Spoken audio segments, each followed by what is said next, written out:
I definitely owe my therapist a lot for helping me grow in my relationships, how I communicate with people, and figuring out what I want. Like 2 years ago, you probably knew this, I wouldn't have said that I'm wrong. Yeah. That was words that wouldn't come out of my mouth. I could vouch for Emily for sure. Yeah, so it's like, I mean, knowing now that I can be wrong, I'm not a perfect person, and I've got growth still in me.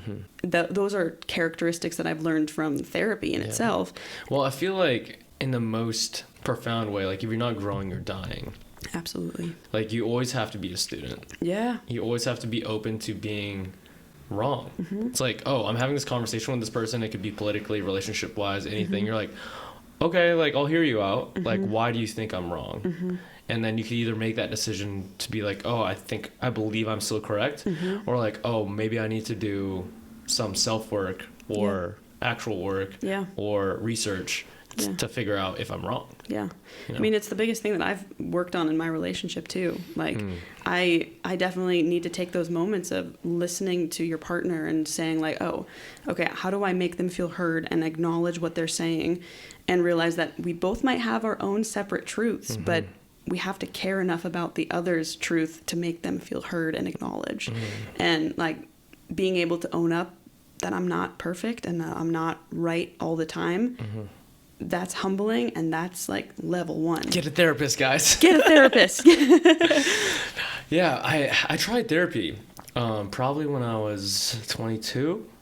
I didn't love it. Maybe it was the wrong therapist, but I found a lot of the lessons that you just described right now in just a ton of self-help books. I probably read like 50 self-help books in a year, and I feel like you could learn a lot about yourself by other people's mistakes. Well, and I think that that's a great suggestion for someone who maybe doesn't have the finances to put into a therapist. Sure. Huge. Like there's books out there about emotional intelligence, about vulnerability. Go find those books and read them. I mean, I had the same experience with a therapist, but it was about finding the right one that, you know, she gets it. She pushes me. What are the characteristics of a good therapist, in your opinion? Because, like, I'm assuming you tried a few.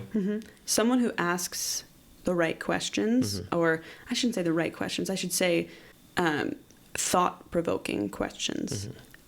A therapist who pushes you to think deeper about your reactions, actions. Like for me, she pushed me into thinking about what is it behind my thoughts and feelings, or what is it that I'm pushing out of my thoughts and feelings that I'm just kind of like pushing to the side and denying. And you would, she would give you thought-provoking questions for you to give yourself a conclusion of the answer. Absolutely. Yeah. And I mean, every now and then she would like push me in and be like, I feel like it might be this. What are your thoughts on that? But that's pretty rare. It was mostly me coming to the table with the solution. Thank you so much for tuning back into the Nate Biltz podcast. If you could do me one favor, if you received any value out of this episode, please take the time to like and subscribe to the show. My goal is to keep growing this podcast and bring you the most creative and talented humans in the world. Thank you for listening and giving me your attention. I appreciate it more than you know, and I'll see you in the next one.